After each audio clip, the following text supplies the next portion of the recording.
Abra sua Bíblia comigo, por gentileza, no livro de Gênesis, capítulo 21.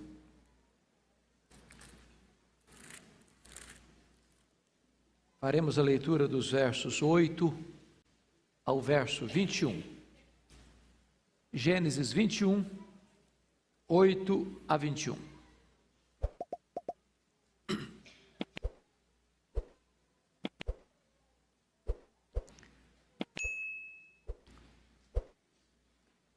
Assim está escrito: Isaque cresceu e foi desmamado. Nesse dia em que o menino foi desmamado, deu a Abraão um grande banquete.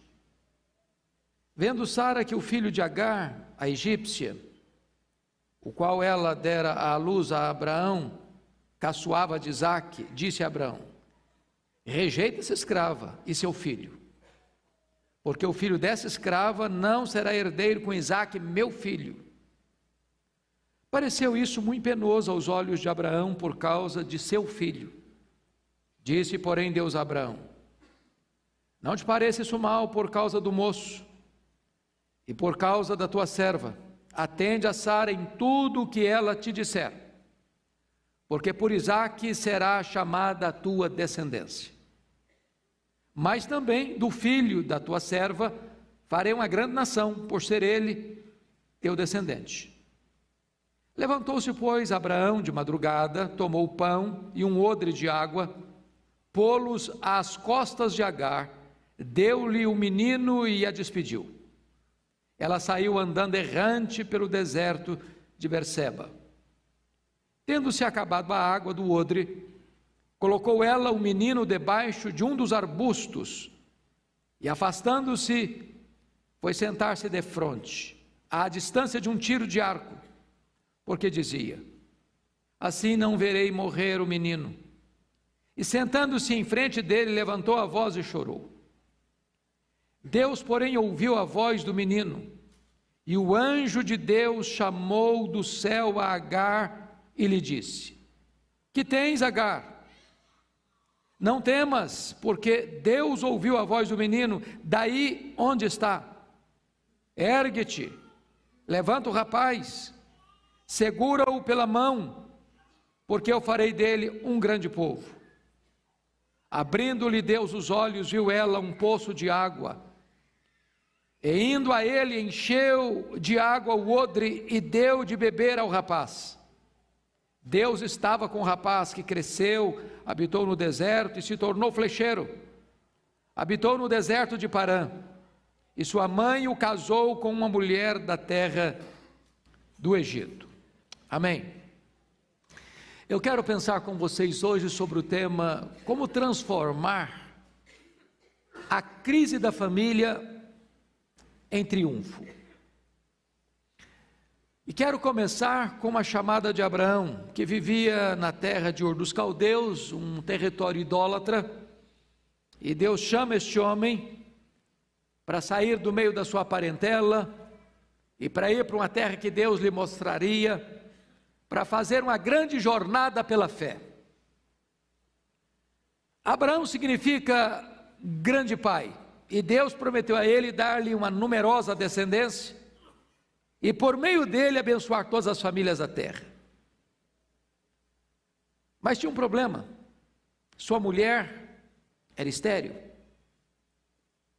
E ele saiu em obediência à palavra de Deus aos 75 anos de idade. Já tinham decorrido os 11 anos, e ele não tinha filhos, e parecia que a promessa estava adormecida. Então Sara teve uma ideia: Abraão, Deus está demorando demais, eu acho que ele não vai cumprir a promessa conforme nós estávamos esperando. Então, pega minha serva Agar, coabita com ela, e nós teremos filhos, não de nós dois, mas você terá filhos com ela, e eu vou considerar isso como uma vitória de Deus, cumprimento da promessa de Deus. Diz a Bíblia que Abraão concordou com Sara e coabitou com a sua serva, e ela concebeu. E no momento que ela concebeu, ela passa a desprezar a sua senhora Sara. E Sara vai reclamar isso com Abraão. E Abraão diz: olha, ela está nas suas mãos, faça o que você entender que é melhor. E diz a Bíblia que Sara humilhou Agar. Eu não sei até que ponto foi essa humilhação, mas foi uma humilhação suficiente para Agar sair de casa grávida e ir para o deserto. Quem sabe sem rumo na vida. Quando então um anjo do Senhor aparece para ela e diz: volta, volta a sua senhora, humilha-se diante dela. E ela voltou. E o anjo disse: você vai chamar esse menino de Ismael, e esse menino vai ser grande, e esse menino vai ser pai de nações também. E ela volta, se humilha diante de Sara. O menino nasce, e agora o menino já está com 13 anos. Quando também, diz a Bíblia, que Deus volta para Abraão e diz: olha, eu vou cumprir minha promessa. Abraão não acredita mais, ele já está velho demais, seu corpo já está amortecido, a Sara já não tem mais regras e além do mais é estéril. Aí Deus: eu vou cumprir minha promessa. E então diz a Bíblia, quando Abraão tem 100 anos, Sara tem 90 anos, nasce o filho da promessa, nasce Isaque. Eu imagino a festa, porque aquele que devia ser vovô agora é pai. Parece que ele está curtindo as duas coisas juntas. E diz a Bíblia que a Sara ainda amamenta o menino, e amamenta, penso eu, que não só alguns meses. E quando ela desmama o menino, e o menino era capaz de ser caçoado, de ser alvo de chacota e entender isso, diz a Bíblia que o Abraão deu um banquete. Eu nunca vi nenhum pai hoje dar um banquete porque o filho desmamou. Você já viu? Eu nunca vi. Esse é o negócio de ter filho velho demais, né? O certo é que nessa festa, nesse grande banquete, diz a Bíblia que Sara flagra o Ismael, que tem 14 anos, ou mais de 14 anos, diria eu, porque Abraão tinha 86 anos quando o menino nasce. Agora o Isaque nasce quando ele tem 100, portanto 14 anos, mais o tempo em que o Isaque mamou e foi desmamado. Eu quero dizer que o menino devia ter aí por volta de 15, 16 anos no mínimo. Agora imagina o que é um adolescente caçoar de uma criança. E quando Sara flagra o Isaque caçoando, o Ismael caçoando de Isaque, ela fica empanturrada de raiva, e ela toma uma atitude severa, grave, que já tinha feito lá atrás, há mais de 14 anos, e chega para Abraão e diz: rejeita essa escrava, porque o filho dessa escrava não será herdeiro com Isaque, meu filho. Agora veja você, algumas coisas que eu quero trazer à luz desse relato, à guisa de introdução. Primeiro, é que as crises podem surgir nos dias mais alegres da nossa vida. Não é assim na família às vezes? Dia de festa. Um fato acontece que azeda a festa, que estraga a festa. E de repente aquele momento que deveria de ser um momento de celebração se torna um momento de dor, de choro, de angústia, de humilhação e de despedida. Segunda coisa, as crises podem surgir das coisas mais tolas e mais comuns. Irmãos, não tem nada mais comum em família do que criança brigar. Não é verdade? E não tem nada mais complicado do que pai e mãe querer tomar partido de briga de criança. Você já viu pai e mãe entrar na briga de criança e cria inimizade? E cria problema? Criança briga, daqui a meia hora está brincando de novo junto. Não tem mágoa, não tem rancor, não tem memórias amargas, resolve o problema. Mas diz a Bíblia que Sara interfere na situação E o problema que poderia ser resolvido de forma tão simples se transforma num baita problema. Mas mais ainda, a título de introdução, as crises podem azedar o coração das pessoas mais piedosas. Irmão, Sara era uma mulher de Deus. Sara era casada com um homem de Deus. Sara era uma mulher que tinha um grande projeto na história. E ela agora age como uma mulher cáustica, egoísta, avarenta, amarga. E ela trata Agar como uma coisa, como um objeto, rejeita essa escrava, porque o filho dessa escrava não será herdeiro com Isaac, meu filho. Mas mais do que isso, as crises podem ter as motivações mais mesquinhas, porque o que move o coração de Sara é o dinheiro, é a herança. Tudo passa por esse viés. O filho dessa escrava não será herdeiro com Isaac, meu filho. Parece que até hoje esse negócio de herança ainda causa problema nas famílias. Parece que até hoje ainda se briga por causa de dinheiro nas famílias. Parece que até hoje pessoas são desprezadas e desamadas por causa de dinheiro nas famílias. Mas mais do que isso, irmãos, eu quero fechar aqui a guia de introdução, é que as crises podem levar gente comprometida com Deus a ferir e machucar outras pessoas.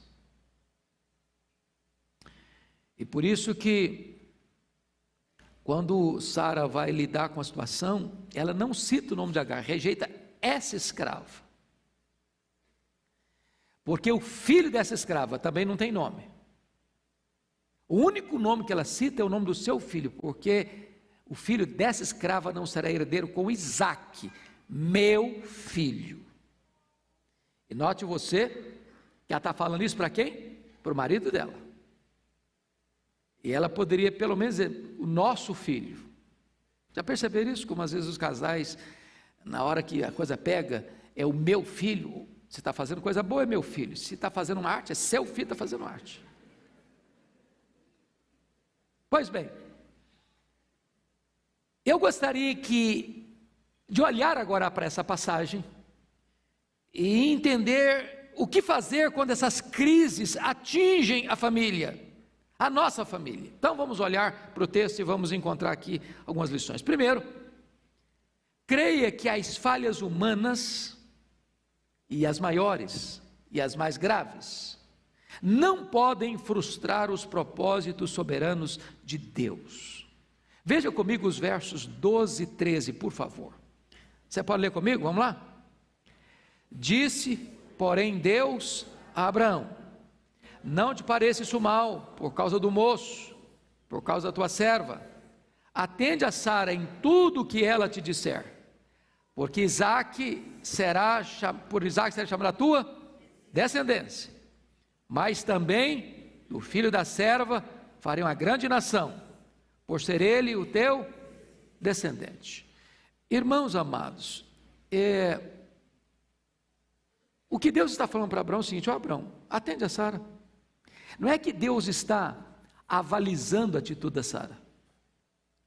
Não é que Deus está dizendo, olha, a Sara está certa, maltrata mesmo, humilha mesmo, joga fora mesmo, descarta mesmo. O que Deus está dizendo é que apesar da gente errar na família, apesar da gente nutrir sentimentos às vezes nada bonitos no coração e expressar isso com palavras ácidas, apesar de todos os dramas e crises que a nossa família porventura venha enfrentar, o plano de Deus, o projeto de Deus não pode ser frustrado. Deus é soberano. Se o plano de Sara era empurrar aquela mãe, aquele filho para o deserto da morte, Deus está dizendo, não é a vontade da Sara que vai prevalecer, é o meu propósito que vai prevalecer, é a minha vontade que vai prevalecer, é o meu plano que vai prevalecer. Toda essa história ainda está nas minhas mãos. E então, Abraão, descansa o seu coração. Eu estou dizendo isso a você porque às vezes a gente passa momentos na família, irmãos, difíceis. Pensa comigo a história de um José sendo vendido pelos seus irmãos. A dor, desprezo, sentir-se um objeto descartável, mercadoria barata. Mas Deus, que trabalha nas circunstâncias que nós não vemos, que enxerga na curva, que enxerga no escuro, que tem o futuro nas suas mãos no eterno agora, está dizendo: acalma o seu coração, o meu plano não pode ser frustrado. A dor que você está sentindo hoje, amanhã pode ser motivo de regozijo, de celebração e de expressiva vitória. Segundo ponto que eu quero chamar a sua atenção: creia que o seu limite extremo pode ser a oportunidade de Deus agir. Preste bem atenção nisso. Eu gostaria que você notasse profundamente essa lição, esse segundo ponto aqui. O seu limite extremo pode ser a oportunidade de Deus agir. O que acontece com Agar? Ela sai, diz a Bíblia, errante pelo deserto. O que ela tem? Uma sacola de pão e um odre de água. Mas isso é uma provisão muito pequena para uma longa jornada. Mas uma longa jornada pelo deserto. No deserto não tem estrada, no deserto não tem caminho. E ela vai andando errante pelo deserto. Os pés estão feridos, o sol inclemente e causticante, o pão acaba, a última gota do odre d'água seca, a garganta seca, o desespero chega. Se olha para o horizonte, só vê areia ou pedra. E você que percebe que esse deserto, percebe, são montanhas altaneiras, vales profundos, areias grossas e pedras. Não há a mínima chance de alguém sobreviver ali sem água. E diz a Bíblia que de repente o menino já não tem mais forças para caminhar. E não estou falando de um adolescente de mais de 14 anos. O que a mãe faz? Encontra um arbusto e bota o menino ali, como se fosse o CTI, como se fosse o momento final da vida dele, sem qualquer perspectiva. E ela se afasta e olha para ele e chora. É um momento de desespero, é o fim da linha, é o fundo do poço. É uma situação que você diz: não tem mais jeito, não tem mais solução para mim. E exatamente nesse cenário crítico, nesse cenário desesperador, nesse cenário de não ter mais qualquer saída humana, que diz a Bíblia que Deus ouviu a voz do menino. É nesse cenário que Deus lá dos céus vê as lágrimas de Agar. É lá do céu que sai uma solução sobrenatural para trazer resposta a alguém que diz: acabou, não tem mais chance, não tem mais jeito, não tem mais esperança para a minha vida, para a minha família. Muitas vezes você bota um ponto final e Deus diz: bota apenas uma vírgula, a sua história vai continuar, eu ainda estou escrevendo a sua história. Hoje você está desesperado, hoje você não tem perspectiva, hoje parece que é o fundo do poço, hoje parece que você chegou no final das suas possibilidades, e Deus ainda vai construir uma belíssima história a partir daí, porque Ele é o Deus que intervém nas nossas crises e reverte os dramas da nossa vida em triunfo. Terceiro ponto que eu chamo a sua atenção: creia que mesmo que você seja desprezado na terra, você continua sendo amado no céu. Note comigo, por favor, o versículo 10. Você pode ler o verso 10 comigo? Vamos juntos? Disse Sara a Abraão: rejeita essa escrava e seu filho, porque o filho dessa escrava não será herdeiro com Isaque, meu filho. Agora vamos ler o verso 17 juntos. Deus, porém, ouviu a voz do menino, e o anjo de Deus chamou do céu a Agar e lhe disse: que tens, Agar? Não temas, porque Deus ouviu a voz do menino, daí onde está. Então vamos entender algumas coisas aqui. Primeiro, Agar foi descartada como um objeto imprestável. A ordem de Sara era: rejeita. Ô irmãos, a rejeição dói muito, não? em qualquer nível da vida. Você já foi rejeitado alguma vez? Já sentiu essa dor? Se sentiu descartável? Você valeu algum dia na vida, hoje você não vale mais? Você era importante algum dia, hoje você não é mais? Note você isso. Agar enfia dentro de si esse sentimento de lixo, de montura existencial. Ela começa a partir daí o registro descartável diante da vida. É o abraço que não pode ser mais dado. É o telefone que é desligado na sua cara. É a porta que bate na sua cara e você não pode entrar. Mas em segundo lugar, veja comigo, ela foi tratada como um sujeito indefinido da história. Rejeita essa escrava. É um ser indefinido, ela não tem nome. Ela é um ser qualquer, ela não tem valor. Para Sara não tem valor, ela é uma essa. É um ser indefinido da história. Na verdade, Sara aqui está dizendo o seguinte: eu não me importo é com Isaac, meu filho, que os outros se danem, que passem fome, que morram de sede. Notem vocês que Sara oculta propositadamente o nome de Agar. O nome de alguém é a sua vida, é a sua identidade, é a sua pessoa. Quando você não cita o nome da pessoa, você está dizendo: eu desprezo você, você não tem valor para mim, você é uma coisa qualquer. É isso que Sara está fazendo. Terceiro lugar, ela se sente sem direito, sem vez e sem voz. O texto está dizendo: rejeita essa escrava. É escrava. E naquela época, e aliás, nota de rodapé, saiu um livro agora que vocês não podem deixar de ler, de Laurentino Gomes, Escravidão, primeiro volume. Leiam esse livro, você não poderá entender a história do Brasil, a história da nossa civilização, sem ler essa obra. E eu ganhei de um irmão muito querido aqui, porque eu procurei nas livrarias, não achei, e ele me presenteou. Obra magnífica. Escravo é alguém que não é dono de si mesmo, é propriedade do outro, que você faz o que você quer, você não tem que dar satisfação para ninguém. E Sara está fazendo isso com Agar, rejeita essa escrava. Agora veja você, que se ela recebe na terra esse tratamento de desprezo, de rejeição, de desvalor, olha o que Deus faz, no verso 17, confira aí comigo. Deus afasta dela o sentimento de desprezo e de rejeição. Olha o verso 17, Deus porém ouviu a voz do menino, e o anjo de Deus chamou do céu a Agar, e lhe disse, Sara não falou o nome dela, mas Deus falou. Na terra o nome dela foi ocultado, no céu o nome dela foi lembrado. Não tem nada que trata melhor os dramas da nossa alma, os complexos do nosso coração, os nossos sentimentos turbulentos, do que você entender que ainda que as pessoas um dia que valeram-se de você, agora rejeitam você, olha para você com desprezo, mas Deus conhece o seu nome, Deus valoriza você, Deus ama você, Deus se importa com você, Deus conhece o seu nome, e Deus clama dos céus pelo seu nome.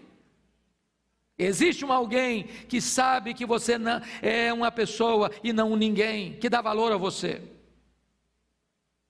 Outra coisa, versículo 17 diz, que tens, Agar? Eu acho isso bonito, porque veja você, quando ela disse para Abraão, rejeita essa escrava, Agar não tinha direito, nem vez, nem voz. Ela não podia defender-se, ela não tinha com quem se defender, ela não tinha direitos legais para requerer. Mas o que Deus está fazendo é o seguinte, minha filha, você para mim tem valor, eu estou pronto a ouvir você, pode abrir o coração, o que você tem? Fala, desabafa, reparte, tira a tranca da alma, despeja tudo isso. Deus está querendo ouvi-la, essa é a sua carta de alforria, que ela tanto precisava, o nome dela é pronunciado do céu, num contexto de milagre. Quarta lição que eu gostaria de repartir com você nesse texto, creia que o seu medo pode ser vencido, pois Deus na sua hora mais crítica, manifesta-se a seu favor. No versículo 17, Deus diz assim: Agar, não temas. Em outras palavras, Agar, não tenha medo. Não tenha medo, porque Deus ouviu a voz do menino daí onde ele está. Meus irmãos, quantas vezes pai, mãe, avô e avó sente essa dor de olhar para o seu filho, para a sua filha, para o seu neto, para a sua neta e dizer: meu Deus, parece que acabou, não vejo mais saída, não vejo mais uma solução, não vejo mais uma resposta. Para você pensa: chegou o fim, Senhor. Aquele arbusto, irmãos, era um CTI. Ela está de longe, olhando o seu filho, é agora que ele vai morrer. Não tem mais chance, não tem mais jeito, não tem água, o menino está morrendo de sede, está desidratado, o sol é inclemente. E de repente Deus escuta a voz do menino. Deus escuta a voz do menino. Deus vê Agar. Deus se manifesta favoravelmente quando todo o medo tomava conta do seu coração. Eu quero perguntar a você hoje, que você que veio aqui, quais são os seus temores em relação aos seus filhos? Quais são os seus medos? Talvez alguns pais aqui criaram os filhos no caminho de Deus, hoje estão longe de Deus. Talvez você está olhando para o seu filho, para a sua filha e diz: meu Deus, parece que eu não vejo mais uma perspectiva de esperança, de vitória, de salvação, de restauração, de cura. Pois Deus é o Deus que se manifesta, é o Deus que intervém, é o Deus que abre uma porta, é o Deus que abre um poço no deserto. Então para com medo, descansa em Deus. Você perdeu o controle, Deus não. Você não sabe mais o que fazer, Deus sabe. Você não tem a solução, Deus tem. Você acha que os seus recursos chegarão ao fim, pois quando chegaram mesmo ao fim, Deus é poderoso para abrir uma solução nova no seu deserto, na sua dor, na sua angústia. Mas mais do que isso, em quinto lugar, olha comigo, creia que é tempo de você investir na vida de seus filhos. Olha comigo o versículo 18, leia comigo, vamos lá.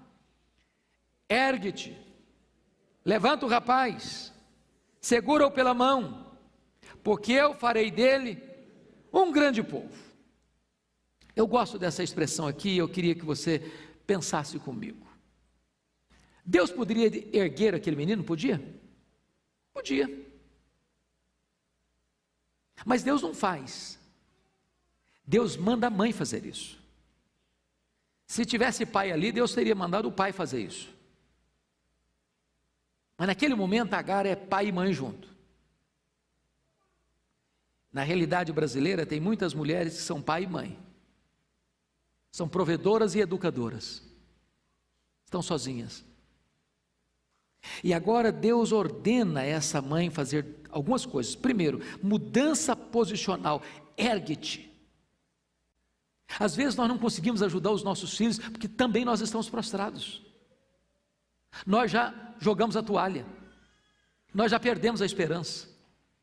Nós já choramos o gemido do desespero, da desesperança, do pessimismo crônico. Parece que não tem mais saída. Então Deus fala para essa mãe: você tem que ter uma postura física diferente. Ergue-te, põe-se de pé, para de ficar prostrada, reaja.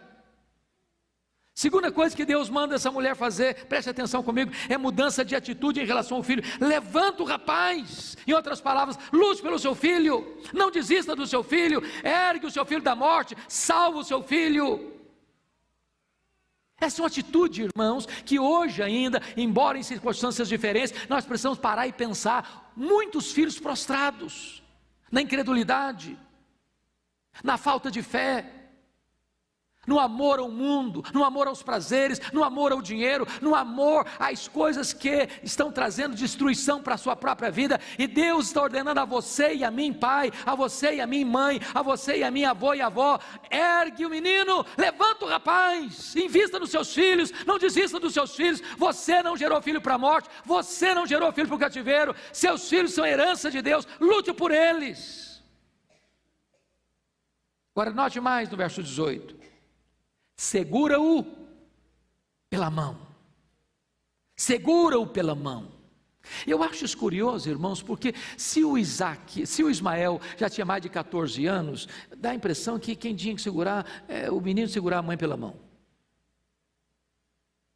Um rapaz de 14, 15 anos hoje é alguém que sustenta na força. Mas, para representar uma verdade espiritual, quem tem que segurar o menino pela mão, o rapaz pela mão, é a mãe. Segura pela mão.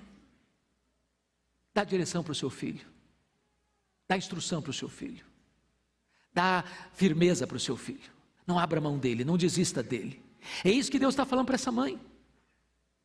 É ser um pai como Jó, que ora pelos seus filhos. É ser uma mãe como Susana Wesley, que orava 1 hora por dia pelos seus filhos. Não desista disso.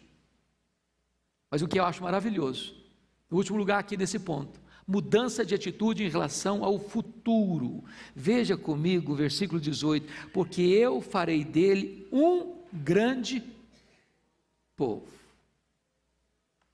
Qual era a perspectiva de Agar em relação a Ismael? Morte. Qual era o plano de Deus para Ismael? Ser um grande povo, o pai de um grande povo. Então eu quero que você hoje, em nome de Jesus, alimente grandes esperanças em relação aos seus filhos.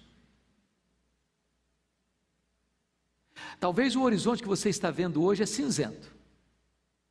Talvez o que você está percebendo com os olhos físicos é de drama e de desespero. Mas aquilo que você vê, Deus pode reverter. Aquele filho, aquela filha que hoje está sendo motivo do seu choro, amanhã vai ser motivo da sua alegria. Aquele que você acha que não tem saída, Deus vai levantar para ser um grande líder. Não perca isso de vista. Mas preste atenção comigo numa sexta lição do texto. Creia que quando os seus recursos chegarem ao fim, Deus pode lhe abrir uma fonte no deserto. Você pode ler o 19 comigo? Vamos juntos? Abrindo-lhe Deus os olhos, viu ela um poço de água, e indo a ele, encheu de água o odre, e deu de beber ao rapaz. Eu já li tantos comentários sobre esse texto, e não encontrei nenhum que pudesse fazer uma defesa categórica, convincente, se o poço já estava lá, e Agar não tinha visto, ou se Deus abriu aquele poço naquele momento. Mas não importa, não importa. Se já estava lá, nós precisamos olhar ao nosso redor quais são os recursos que Deus coloca à nossa disposição para nos ajudar. Mas se não estava lá, você e eu cremos no Deus que abriu o Mar Vermelho. Você e eu cremos no Deus que fez brotar água da rocha. Você e eu cremos no Deus que mandou codornizes do céu. Você e eu cremos no Deus que preserva 40 anos uma roupa sem ficar puída e as sandálias dos pés sem arrebentar as correias.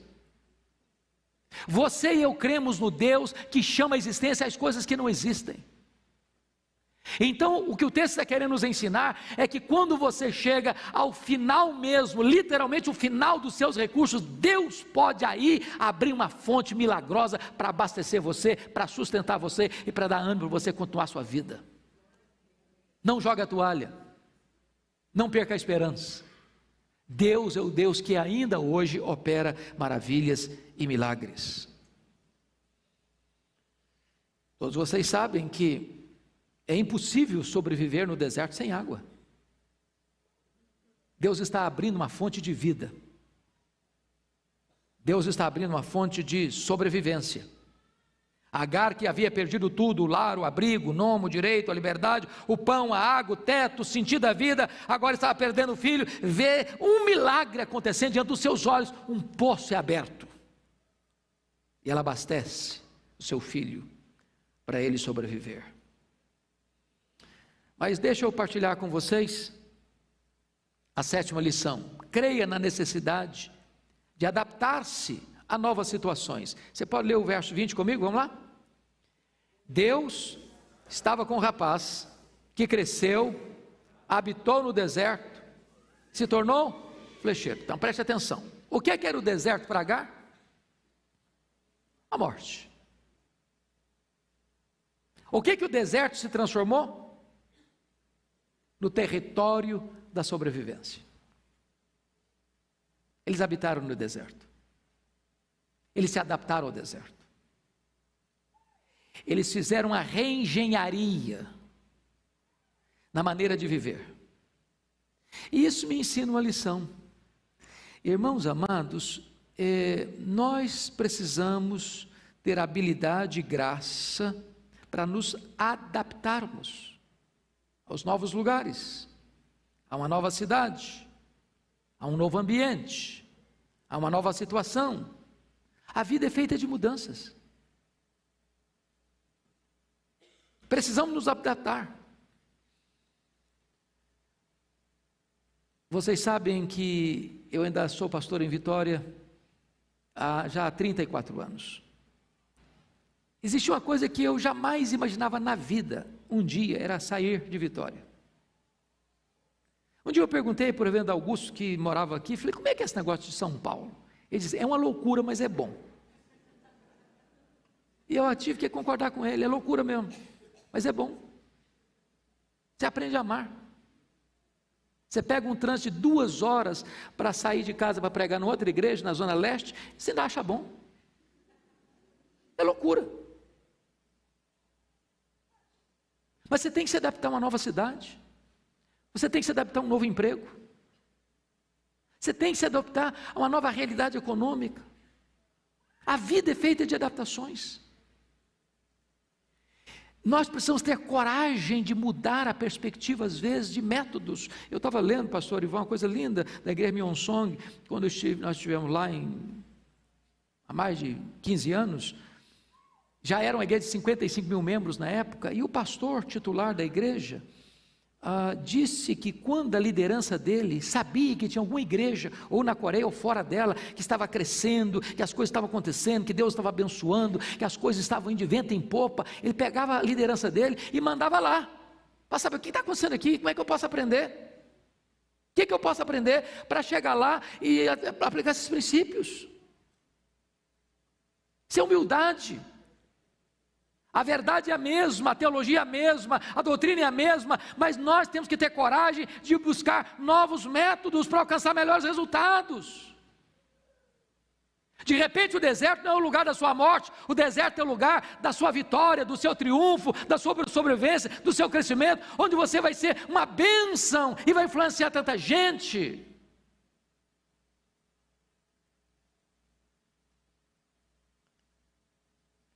Em outras palavras, o deserto não era um acidente, o deserto era uma agenda. Era uma agenda. Bom, eu quero terminar com o último ponto então. Creia na necessidade de investir no casamento de seus filhos. Olha o versículo 21 comigo, vamos lá? Vamos juntos? Habitou no deserto de Parã, e sua mãe o casou com a mulher da terra do Egito. Talvez esse me falou, mãe, desculpa, a senhora está meio velhinha já para querer interferir no meu namoro, meu casamento. O que é isso? Essa escolha é minha. Isso aqui eu decido. Isso aqui é comigo. Eu acho isso bonito. Uma palavra para os jovens e uma palavra para os pais. Um jovem, uma moça, um rapaz sábio, sábia, é um rapaz e uma moça que escuta o conselho dos pais nessa área de namoro. Eu nunca vi um rapaz e uma moça que, tendo desobedecido pai e mãe na área de namoro, tenha sido feliz no casamento. Nunca vi. Eu escuto seus pais. Peça a opinião dos seus pais. Busque aconselhamento de seus pais. Mas deixa eu dar uma palavra para os pais agora. Nós pais não temos filhos perfeitos, nós não somos perfeitos. Criar filhos não é um negócio de matemática, que se você fizer 2 mais 2 dá 4. Você tem filhos, homens e mulheres piedosos que tiveram filhos rebeldes, você tem pais rebeldes que tiveram filhos piedosos, então é complicado isso. Porém, Agar age diretamente na escolha de uma esposa para o seu filho. Em outras palavras, ela teve coragem de ser participante dessa decisão tão importante da vida do filho. Tem hora que pai e mãe precisa interferir no namoro dos filhos. Pense comigo nessa cena. O rapaz começou a namorar, a menina começou a namorar, só chega em casa chorando. Atende o telefone, a hora que bota o telefone no gancho, agora não tem mais gancho para botar, mas desliga o abençoado. As lágrimas estão correndo. Ora, mas aí é hora de interferir também. Olha, esse negócio não vai dar certo não. Namoro ruim é um ensaio para um casamento trágico. Eu penso que esse texto mostra para nós que tem que existir essa parceria entre os jovens e os pais, para que o casamento seja uma bênção. Pois bem, se Deus socorreu Agar, Ele pode socorrer você também. Eu não sei como é que você entrou aqui hoje, que lutas você enfrenta, na sua casa, no seu casamento, com seus filhos, no seu coração.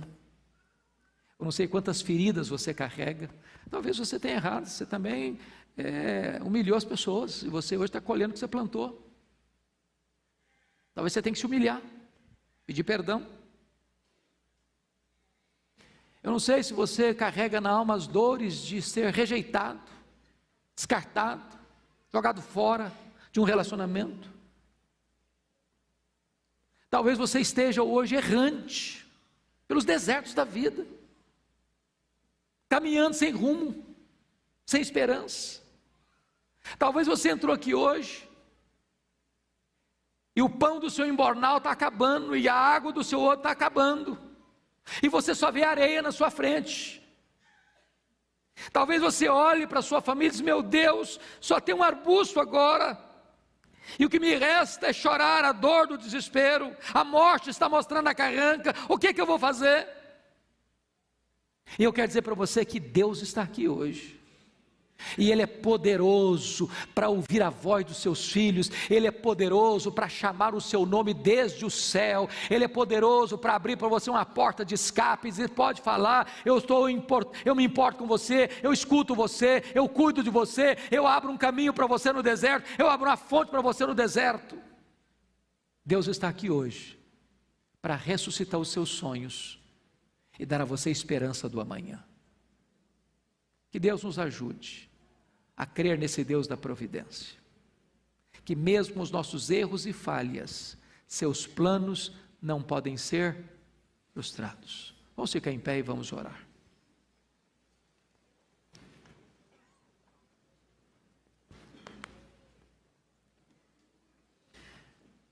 Ó Deus, nós queremos te render graças nesta hora, porque acabamos de ler a tua palavra e nela meditar. Tu és o Deus do ontem, tu és o Deus do hoje, tu és o Deus do amanhã. Tu és o Deus dos nossos pais, tu és o Deus da nossa vida, tu és o Deus dos nossos filhos. Tu és o Deus vivo de geração em geração, de eternidade a eternidade. Para ti não há coisas demasiadamente difíceis, nem mesmo impossíveis. Tu és o Deus Todo-Poderoso que está assentado no alto e sublime trono, e tu tens as rédeas da história em tuas mãos. Nós aqui, Deus, às vezes ficamos aflitos, desesperados até, só nos cabe o choro e o desespero. Mas tu tens o controle do universo, e tu tens o controle dos detalhes da nossa vida. Então, Pai, nós te pedimos agora: acalma o nosso coração, aquieta a nossa alma, tira o medo, Senhor, e dá-nos a confiança de que a nossa vida é tua, que a nossa família é tua, que tu hás de conduzir a nossa família para cumprir os teus planos e os teus propósitos. Que seja assim para a glória do teu nome, em nome de Jesus. Amém.